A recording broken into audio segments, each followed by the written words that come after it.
बिस्मिल्लाहिर्रहमानिर्रहीम। अस्सलाम वालेकुम ख़वातीन हज़रात, मैं हूँ अवैस अहमद और आप देख रहे हैं मेरा यूट्यूब चैनल। इस वक्त आपको लेके चलते हैं पाकिस्तान नेशनल टीवी के एंकर शेख मसूद ने इंटरव्यू लिया शहीद भाई के वकला से और उनके कुछ साथियों से। तो वो इंटरव्यू सुनते हैं, फिर आते हैं। वालेकुम नाज़रीन, मैं हूँ आपका मेज़बान शेख मसूद और आप देख रहे हैं पाकिस्तान नेशनल टीवी। नाज़रीन, जैसे कि आपको पता है कि शहीद सियालवी साहब को अरेस्ट कर लिया गया है उनके गांव पिंडी गेप से।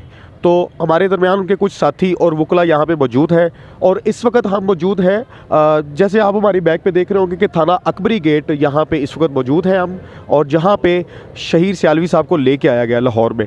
तो आइए इनके कुछ साथी और वकला हज़रात यहाँ पे मौजूद हैं, इनसे बात करते हैं। अस्सलाम वालेकुम सर। जी वालेकुम अस्सलाम। कैसे हैं सर आप? जी अल्हम्दुलिल्लाह, अल्लाह का शुक्र है, ठीक सर है। आप मुझे बताइए कि ये किस नौयत पे पर्चा दिया गया है, किस नौयत पे इनके ऊपर केस किया गया है, और कुछ वजूहत बताएं कि हमें मिलने भी नहीं दे रहे थे, बड़ी मुश्किल से हमारा मिलना उनसे हुआ, तो आप बताना चाहेंगे? ये बेसिकली एक एफआईआर थाना अकबरी गेट लाहौर में एक लॉज हुई होती है 21 तारीख को, जिसके अंदर इनके ऊपर जो ऑफेंसेस लगाए जाते हैं, दफ़ात लगाई जाती हैं, उनमें कुछ कार्य सरकार में मुदाखलत की हैं और कुछ एसओपीज़ जो कि कोरोना की वजह से जो पंजाब गवर्नमेंट ने एक नया ऑर्डिनेंस जो इशू जारी किया था, उसकी वायलेशन के तौर पे किया गया। लेकिन इसके पीछे कहानी कुछ और जो है वो सामने नज़र आती है।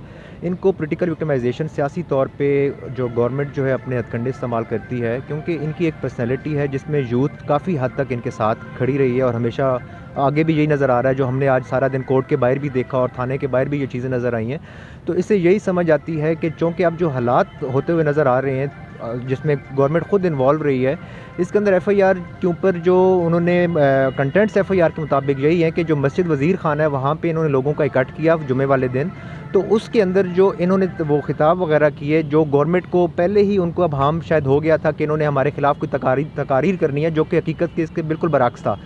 इसी चीज़ को अब मद्देनज़र रखते हुए देखते हैं कि आज इनको अरेस्ट किया गया जंड से, अटक से जी, जिसके लिए उन्होंने स्पेशल एक फ़ोर्स जो है वो उन्होंने डिप्यूट की हुई थी, जिसमें डीएसपी उसको लीड कर रहे थे, और इनको वहाँ के इनके अबाई घर से जो है वो अरेस्ट करके लेके आए हैं और तमाम के तमाम ऑफेंसेस जो हैं वो बेलेबल हैं, वो काबिल ज़मानत हैं। उसके लिए इनको इतना अरेस्ट करने की भी ज़रूरत नहीं थी।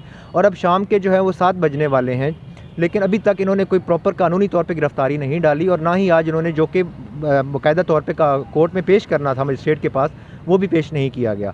अब इन्होंने कल का कहा हुआ है कि कल हम ऑनरेबल कोर्ट के अंदर जो है वो पेश करेंगे। तो बेलेबल ऑफेंसेस हैं, तो चूँकि इसके ऊपर जो है और श्योरिटी देनी पड़ेगी, श्योरिटी के बाद जो है उनको वो रिलीज़ कर दिया जाएगा। सर आप मुझे एक और बात बताना चाहेंगे, आया कि यहाँ से फोर्स गई है वहाँ पे उनके घर तक, बाई घर तक, और उन्होंने कितने टोटल अफराद को, कुल कितने अफराद थे जिनको अरेस्ट किया? ये अभी तक एफआईआर के अंदर जो नॉमिनेटेड हैं 4 लोग नॉमिनेटेड हैं और बकाया जो है वो नामालूम हैं जी। अब अभी तक जो है सिर्फ मेन जो है शहीद हैदर सियालवी को जो है उन्होंने अरेस्ट किया है, और ये एक मेरे ख्याल में हमारे जो कैरियर है, हमारे एक्सपीरियंस के अंदर ये पहली दफ़ा ये चीज़ हुई है कि नॉन बेलेबल ऑफेंसेस के अंदर पुलिस फोर्स जो है वो 16 बंदों की टीम जो है अरेस्ट करने जाती है, जिससे कैटेगोरिकली एक चीज़ क्रिस्टल नज़र आ रही है, क्लियर नज़र आ रही है कि ये कोई एक पोलिटिकली तौर पर उनको दबाने की कोशिश की जा रही है और उनकी जो मूवमेंट है और उनका जो एक मैनिफेस्टो है उसको दबाने की कोशिश की जा रही है, और यही कोशिश कर रहे हैं ताकि लोग जो है उनके साथ काम आए, और वो एक नेक कॉज के लिए निकले हैं और उनके साथ बहुत से तबके के लोग जो हैं उनके साथ खड़े हैं जी। अस्सलाम वालेकुम। वालेकुम अस्सलाम। सर आप मुझे ये बताएं कि आप इस बारे में क्या कहना चाहेंगे, इतनी ज़्यादा फोर्स लाहौर से वहाँ पे इतनी दूर गई है, जैसे हम एक इंटरपोल के ज़रिए एक बहुत बड़े टेररिस्ट को अरेस्ट करने जाते हैं, इतनी बड़ी फोर्स यहाँ से गई है उनके आबाई गाँव तक, उनको अरेस्ट करके लेके आई है। आप बड़े उनके करीबी साथी हैं शहीद सियालवी साहब के, आया कि आपके ऊपर उन्होंने कोई एक्ट नहीं लिया? जी बिल्कुल, ये हमारे 4 जो मेन बंदे उन्होंने नॉमिनेट किए हैं, उनमें शहीद हैदर सियालवी साहब को उन्होंने जिस तरह अरेस्ट किया वो आपको बताया मुअज़्ज़ज़ वकला ने। इसमें कसूर कोई नहीं है, कसूर सिर्फ़ है कि ज़ालिम हाकिम के सामने आवाज़ हक़ एक कलमा बुलंद किया है, जिसकी वजह से वो उनके पालतू और जो जिनको बाहर से आशीर्वाद है उन डमी और नाअहल पॉलिटिकल लीडरशिप को ये चीज़ बर्दाश्त नहीं हुई। बेसिकली हमारा प्रोटेस्ट था जो मस्जिद वज़ीर खां का इन्होंने बेहुरमती की है, शायर अल्लाह की बेहुरमती की है, उसके ख़िलाफ़ हमने अपना प्रोटेस्ट रिकॉर्ड करवाया है, और उसमें जो उन्होंने तकरीर की है वो भी सोशल मीडिया पे आप सुन सकते हैं। सिर्फ वैसे मुझे एक छोटी सी, मैं आपकी बात काट रहा हूँ, मुझे बताएं कि इतनी कौन सी गलीज हरकत कर दी थी उन्होंने, कैसा ऐसा काम कर दिया था कि हुकूमती सतह पे उनको एक बहुत बड़ा थ्रेट देने के लिए पुलिस यहाँ से गई, उनको अरेस्ट करके लेके आई है, और यहाँ तक कि किसी को जल्दी मिलने भी नहीं दिया जा रहा। हम तो अपने एक तरीके से गए मिलने के लिए।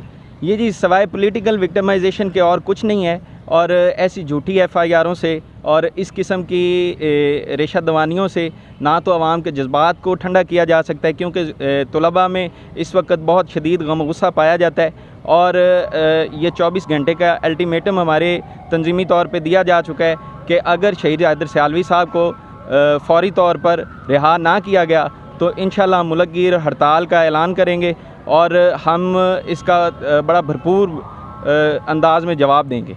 सर, मैं आपसे एक छोटा सा सवाल करना चाह रहा हूँ। माशाल्लाह आप वकालत की बड़े, माशाल्लाह आपने वकालत पढ़ी भी है, आप अच्छे लेवल पे वकील भी हैं। मैं आपसे एक छोटा सा सवाल ये कर रहा हूँ, आया कि हुकूमत लेवल पे कोई ऐसा जवान या कोई ऐसे हुकूमत का बंदा कोई ऐसी बातचीत कर देता है या कोई ऐसी बेहुरमती कर देता है, तो आया कि कोई इसके ख़िलाफ़ कोई बात उठाए या कोई एहतजाज करे, तो आया कि ऐसे ही होता हमारे मुल्क पाकिस्तान में? ऐसे क्या ये जायज़ है? आप इस बारे में क्या कहना चाहेंगे? ये तो 70 साल की तारीख से यही चला आ रहा है कि जो भी जुल्म के ख़िलाफ़ आवाज़ उठाता है उसका गला दबा दिया जाता है। और दूसरी बात यह है कि इनको 24 घंटे के अंदर ये मजिस्ट्रेट के सामने पेश करने के पाबंद हैं, पेश करेंगे, और जैसे ही ये पेश करेंगे तो उसके बाद इन पे कोई इतने ख़ास सिर्फ इनको हरासा करने के लिए माइनर से इन दफ़ात लगाई गई हैं, ताकि ये आइंदा के बाद कलमा हक कहने की जुर्रत ना करें और हक बात पे डटे नहीं, और बस जैसे माइट इज़ राइट है उस पे आमीन करते जाएं। सर, 3 बजे का उन्होंने अरेस्ट किया हुआ है शहीद सियालवी साहब को, और अभी तक हमें ये भी नहीं पता कि उन्होंने खाना भी खाया कि नहीं खाया। अब मुझे ये बताएं कि उनके रिहाई की चांस कब तक है, कब तक वो रिहा हो सकते हैं? वो सर जैसे ही ये पेश करेंगे तो साथ ही हम उनकी बेल अप्लाई कर देंगे, तो माइनर से इनके दफ़ात लगाए हुए हैं और इंशाल्लाह ये रिलीज़ हो जाएंगे, कल ही इंशाल्लाह रिलीज़ हो जाएंगे। अगर कल तक रिलीज? अच्छा, यानी कि उनको एक ज़ेली तौर पर एक थ्रेट किया गया है कि नेक्स्ट टाइम वो ऐसा कोई कलमा या कोई ऐसी बात, कोई लब्बैक कहने वाले जो है ना, उनके साथ मेरे ख्याल से आज तक ज़्यादती हो रही है और होती आएगी और होती रहेगी। तो अब मेरे ख्याल से ये ज़्यादा बेहतर आप जानते हैं, आपको क्या बेहतर लगता है, आप क्या बेहतर करते हैं। तो ख़वातीन और हज़रात, ये आपने सुना, एक और क्लिप है वो भी आपको सुनाते हैं। अस्सलाम वालेकुम नाज़रीन, मैं हूं शेख मसूद और आप देख रहे हैं पाकिस्तान नेशनल टीवी। नाज़रीन, इस वक्त हमारे दरमियान मौजूद हैं कामरान उस्मानी, यूथ प्रेसिडेंट जमहूरी वतन पार्टी के। तो अब से कुछ ही देर पहले ये एक प्रेस कॉन्फ्रेंस करके आए हैं। आइए इनसे बात करते हैं कि उस प्रेस कॉन्फ्रेंस पे कैसी बातें हुई हैं और क्या बातें हुई हैं। अस्सलाम वालेकुम सर। वालेकुम सलाम। सर, सबसे पहले तो आप बताएं, क्या इतना घिनौना जुर्म कर दिया, इतना बड़ा जुर्म कर दिया है कि लाहौर से पुलिस जाती है और उनके घर से जाके, भाई गाँव से उनको जाकर अरेस्ट करके लेके आते हैं? क्या उन्होंने इतना बड़ा जुर्म कर दिया था? देखिए, इस्लामी जमहूरिया पाकिस्तान के अंदर अब रियासत मदीना के दावेदारों के लिए ये चीज़ जायज़ करार पा गई कि जनाब मस्जिद के तकद्दुस को पामाल करने वाला वफाकी वज़ीर जो आगे बंदों को खड़ा करके मुजरा करवा रहा है और ख़ुद तालियां मार रहा है, उस पर तनकीद करने वाले एक मर्द मुजाहिद, एक यूथ के लीडर, स्टेट यूथ पार्लियामेंट के जो मरकज़ी सदर और मेरे बहुत करीबी दोस्त शहीद सियालवी, उन्हें अरेस्ट किया गया। हमने अभी लाहौर प्रेस क्लब में जाके अल्टीमेटम दिया है गवर्नमेंट को 24 घंटे का कि अगर 24 घंटे के अंदर ये जो फर्जी केस डाला गया कि जी कोरोना के SOPs फॉलो नहीं किए, फलां नहीं किया, जनाब कार्य सरकार में मदाखलत है, ये सारी फर्जी चीज़ों को ख़त्म करें, 24 घंटे के अंदर शहीद सियालवी को रिहा करें। अगर ऐसा नहीं होता तो 24 घंटे के बाद तमाम तलबा और यूथ तंजीमें सड़क पे होंगी, पहिया जाम हड़ताल होगी, और फिर उसके बाद इनको पता चलेगा कि एक नज़रिए पे खड़े होने वाले नौजवान के साथ उसके दोस्त और उसके तमाम फॉलोअर्स जो हैं वो किस तरह खड़े हैं। ये हमारे दरमियान मौजूद हैं एक बहुत बड़े लीडर, और जिन्होंने हमेशा हक़ की आवाज़ को बुलंद किया है और आज भी हक़ की आवाज़ के लिए वहाँ से यहाँ पे तशरीफ़ लेके आए हैं और अपने बहुत करीबी दोस्त शहीद सियालवी साहब की क़यादत में आए हैं और इनके साथ देने के लिए यहाँ पे लाहौर आए हैं। और सर, आप मुझे ये बताएं कि कल कितने बजे तक इनकी रिहाई के चांस हैं? देखें, हमने तो अल्टीमेटम दिया है 24 घंटे का जी, तो जो गालिबन आज शाम 4 से लेके कल 4 बजे तक तो है। 4 बजे तक अगर रिहा नहीं करते तो फिर आप देख लीजिए, उसके बाद फिर जो है वो हम लॉकडाउन करेंगे फिर इंशाल्लाह। शहीद सियालवी साहब के, आप उनसे मिल के आए हैं शहीद सियालवी साहब से, उनका क्या मौक़िफ़ है? देखें, जब हमें पता चला कि शाहिद को अरेस्ट किया गया और इस पुलिस स्टेशन में लाया जा रहा है, उससे पहले हम लोग यहाँ मौजूद थे कि ज़ाहिर है हमारे एक बेहतरीन दोस्त हैं और मेरे कोलीग भी हैं, तो मेरी बात हुई है बिल्कुल पुरअज़म है, ठीक है, किसी किस्म की कोई टेंशन नहीं है। अल्लाह पाक खैर करेगा। ये तो छोटे मोटे केसेस जो है ना सियासी कारकुनान पे और जो एक नज़रिए पे खड़े होते हैं वो होते रहते हैं, वो बिल्कुल पुरअमन और बिल्कुल रिलैक्स है, किसी किस्म की उसे कोई परवाह नहीं है, कोई टेंशन नहीं है। तो इंशाल्लाह इसे शहीर को लेके ही जाएंगे यहाँ से, कोई ऐसी बात नहीं है। अच्छा, ये आपने बोला कि छोटा मोटा केस है, तो ये छोटे मोटे केस में क्या चक्कर है, इतना छोटा सा केस और उनको अगर आप ऐसे आदमी को शहीद सियालवी साहब को फ़ोन भी करते हैं तो ये खुद थाने में चल के आ जाते। तो इनके पीछे 16 अफराद की पुलिस फोर्स भेजी गई है, पूरी एक पूरे तरीके से अरेस्ट कराया गया है कि जनाब इस तरह की हरकतें करके ये डरा लेंगे, जो महज इनकी खाम ख्याली है बस। चलिए इंशाल्लाह।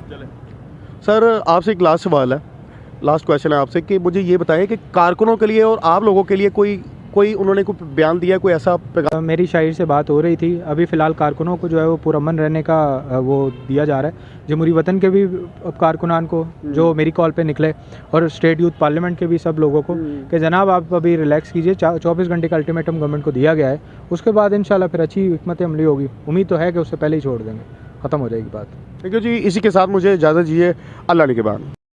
तो ख़वातीन व हज़रात, आपने देखा कि हक़ और सच की बात बोलने पर कितनी सज़ा दी जाती है, उन पर कितने जुल्म किए जाते हैं, उनकी गिरफ़्तारी के लिए स्पेशल फ़ोर्स मंगवाई जाती है जो हक़ और सच की बात करते हैं, और जो मस्जिदों की बेहुरमती करते हैं वो आज़ाद फिर रहे हैं और ये कहते हैं कि हम रियासत मदीना लेके आएंगे। रियासत मदीना कैसे आनी है?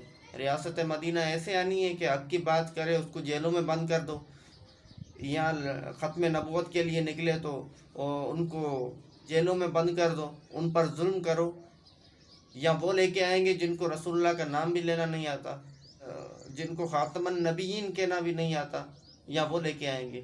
ये फ़ैसला आपने करना है और कमेंट में राय भी देनी है और इस चैनल को सब्सक्राइब भी करना है। इसी के साथ मुझे दीजिए इजाज़त। अल्लाह निगहबान, पाकिस्तान जिंदाबाद।